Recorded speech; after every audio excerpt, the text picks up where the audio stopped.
2h35. Nosso assunto hoje é a depressão, ou são transtornos mentais. Começamos aqui falando sobre depressão com o psicanalista, professor do Instituto de Psicologia da Universidade de São Paulo, Christian Dunker, e também com o psiquiatra e coordenador dos ambulatórios do Instituto de Psiquiatria do Hospital das Clínicas, Rodrigo Leite.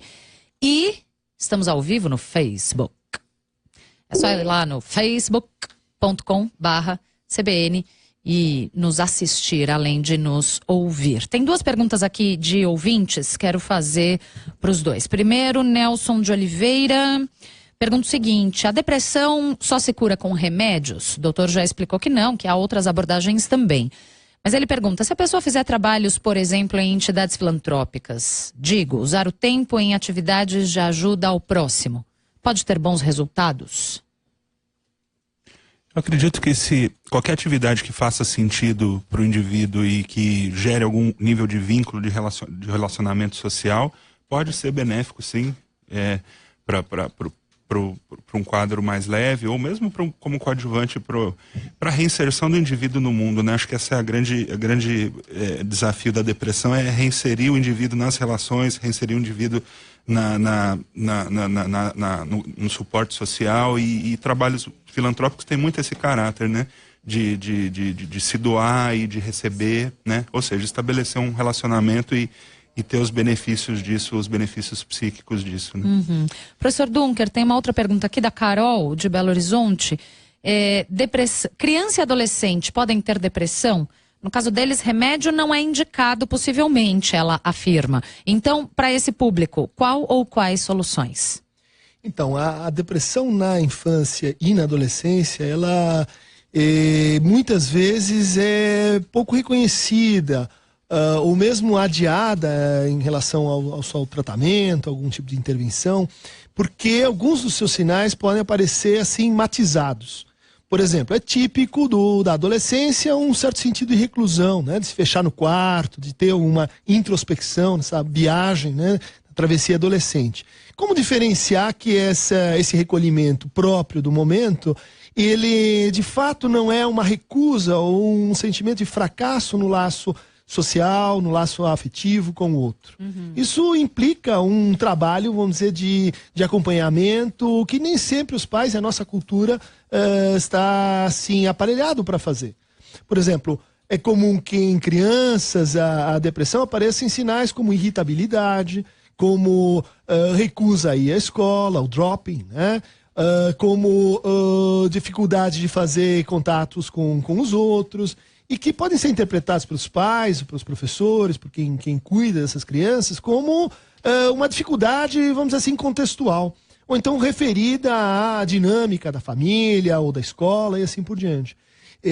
Então, o acompanhamento da depressão, ela supõe que a gente tenha uma escuta mais sensível, mais acompanhada uns dos outros, né? Muitas vezes a gente vive junto, mas fala pouco de si, né? Divide pouco aquilo que seria sua dificuldade, seu impasse, seu problema, e é aí que a gente começa a perceber com mais acuracidade quando é que cruzamos o limite em que precisamos de ajuda assim de fora, né? Como é que falava aquele personagem do 13 Reasons Why? Quando a gente falou de suicídio aqui no Estúdio CBN, eu citei a frase dele, ele falava: a forma como nos tratamos uns aos outros precisa melhorar. É o que o senhor está dizendo, né, professor? Uhum. E por falar nisso, já que entramos nesse assunto, nós discutimos aqui no Estúdio CBN o 13 Reasons Why e também o desafio, que alguns chamam de jogo, Baleia Azul. Nos dois casos, um de ficção, o outro um pouco mais real, mais perto aqui da gente, que no fim é o suicídio. Dr. Dunker, o senhor definiu anteriormente 3 diferentes personalidades de suicida: o egoísta, o altruísta e o anômico. Sobre esses 3 tipos e esses dois fenômenos, o que dizer? Bom, essa definição é de um sociólogo chamado Emile Durkheim, né, que observou que havia uma relação entre a propensão ao suicídio e a interpretação que nós fazemos do nosso universo social, né? A pertinência que a gente sente em relação a esse universo, ou a desterritorialização, um sentimento de que o nosso futuro não é plausível, que nós não temos lugar no nosso próprio futuro. Isso tudo, então, determina as razões, né, pelas quais alguém pode tanto cometer um suicídio quanto entrar numa depressão, né? Depressão, ela envolve essa localização da gente no nosso próprio tempo, né? O 30 Reasons Why é um trabalho interessante porque ele chama a atenção da gente para o sofrimento adolescente. E como esse sofrimento ele é invisibilizado, ele é transformado meramente assim num déficit de produção, ele pode ser lido como um desajuste assim completamente individual daquela pessoa. Ou uma bobagem adolescente. Ou uma bobagem, exatamente. Mas, por outro lado, assistindo alguns episódios, a gente vê assim que há uma certa irresponsabilização geral, né, de olhar para o sofrimento do outro, mas também do próprio protagonista, para fazer algo com aquilo que os outros estão impondo a ela, fazendo a ela, né? E isso acho que traz a conversa para o campo assim da depressão, onde frequentemente o sujeito ele vai se experienciando como uma vítima, como, vamos dizer assim, um coadjuvante da sua própria vida, como alguém que está meramente cumprindo funções e que desistiu de transformar essa situação que muitas vezes é adversa, né? Que muitas vezes é cheia de obstáculos. Então, isso, vamos dizer assim, mostra que esse trabalho ele chama atenção para um ponto interessante, mas ele também faz um retrato um pouco parcial, né, da posição, principalmente da protagonista.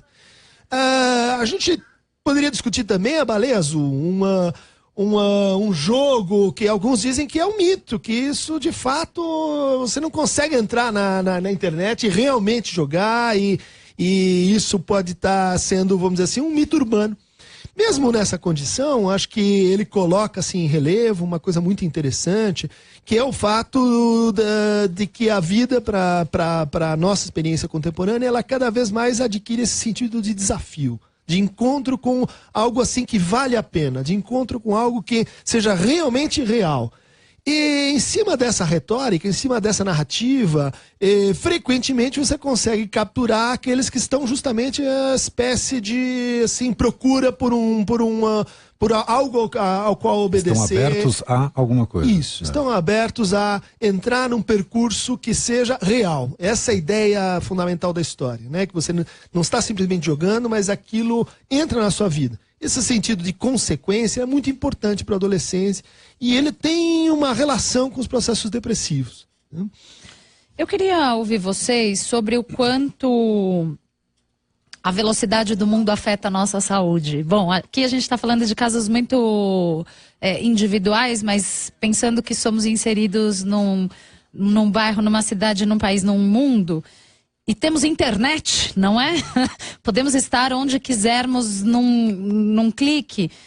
O quanto esse volume de informação que nos é despejado por segundo, ou seja, numa velocidade altíssima, e acho que sobretudo a sensação de que a gente está perdendo alguma coisa, porque humanamente é impossível dar conta de tudo. O quanto isso afeta a nossa saúde? O quanto isso nos causa ansiedade, por exemplo, doutor Rodrigo? Eu acredito que essa velocidade da informação, essa virtualização da experiência humana, ela vem contribuindo para uma superficialização dos vínculos, né, das relações, e isso acaba predispondo os indivíduos a um sentimento de alienação, de desapropriação do próprio destino, da própria trajetória, que acaba sendo um fator de risco para desenvolver transtornos mentais de uma forma geral, né?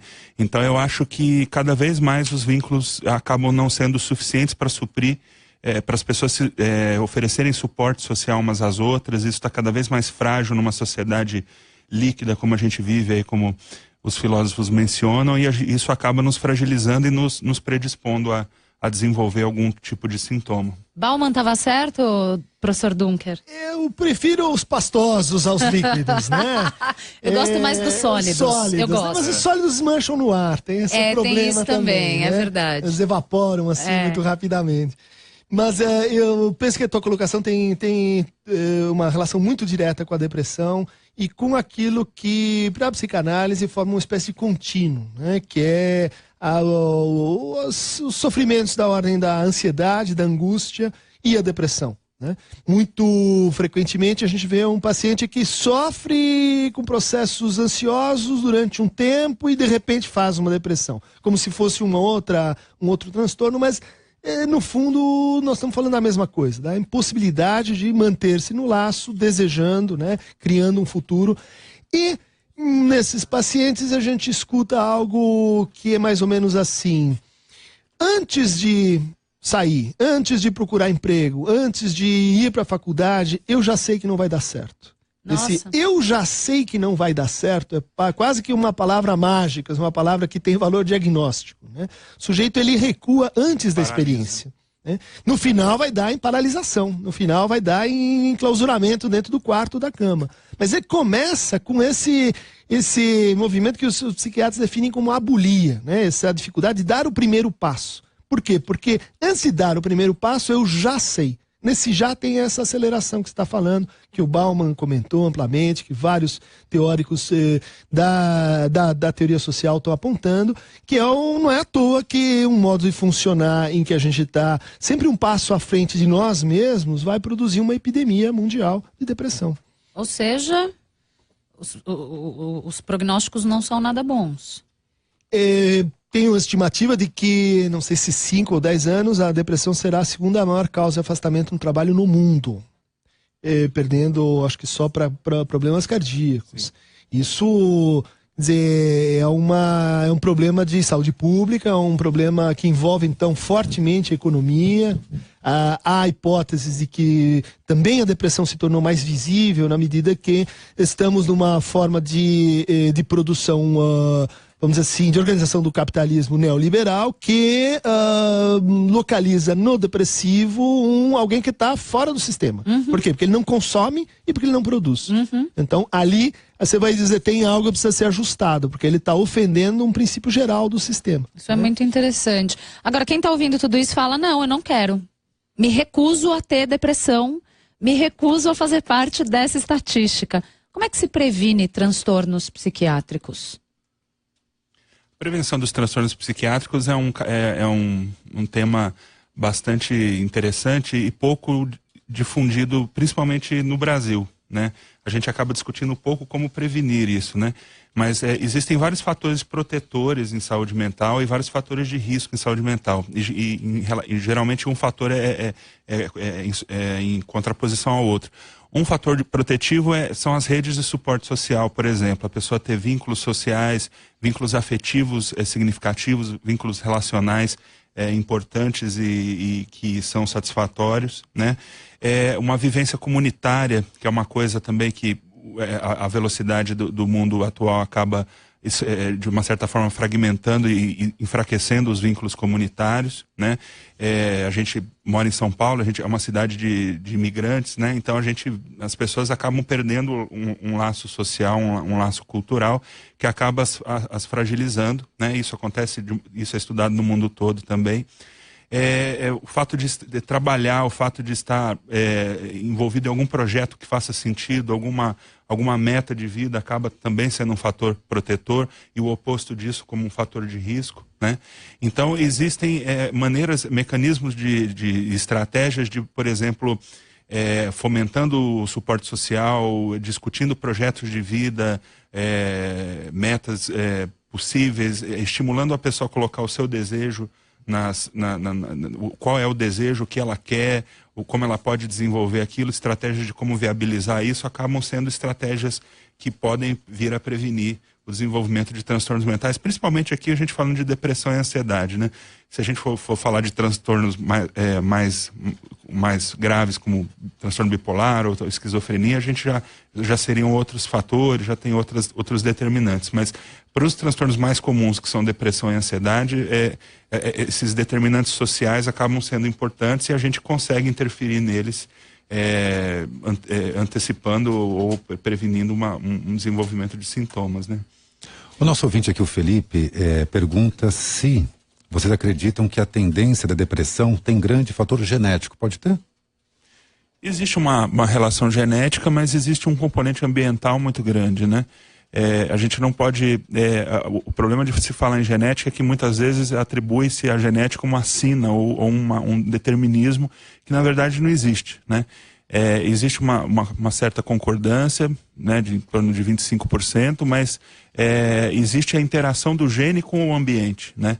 Então só ter a predisposição genética, se não houver um ambiente que deflagre aquela expressão gênica, aquele sintoma ou o transtorno em si acaba não se desenvolvendo. Então é uma somatória dessa interação entre o ambiente e a genética que acaba predispondo o indivíduo a desenvolver um dado transtorno.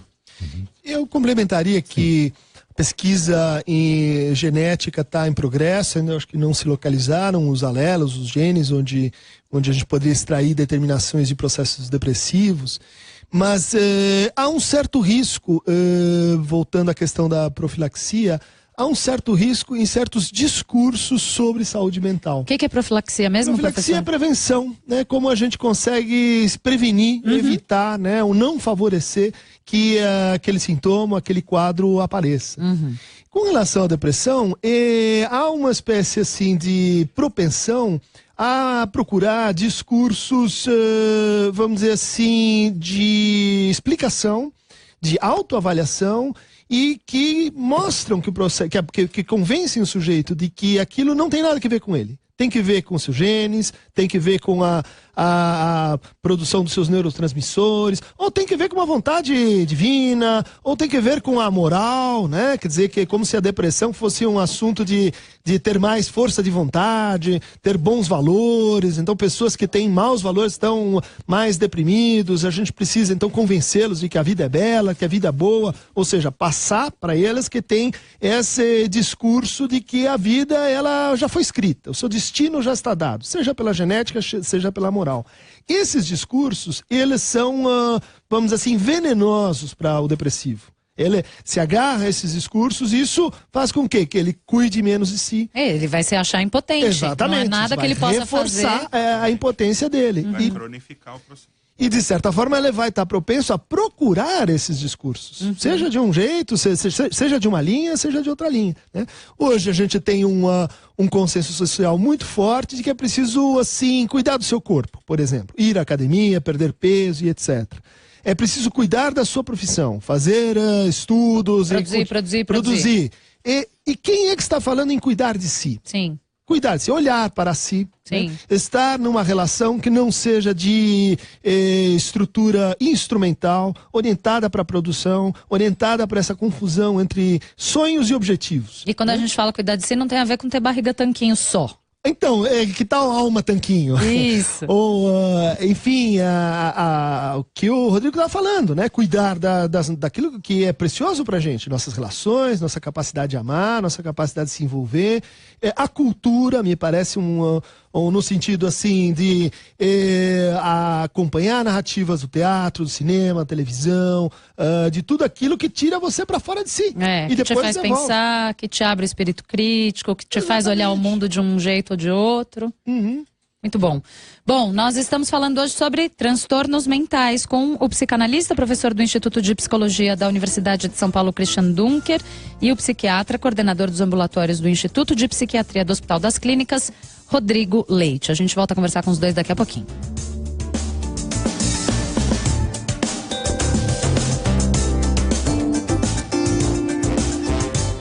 Estúdio CBN.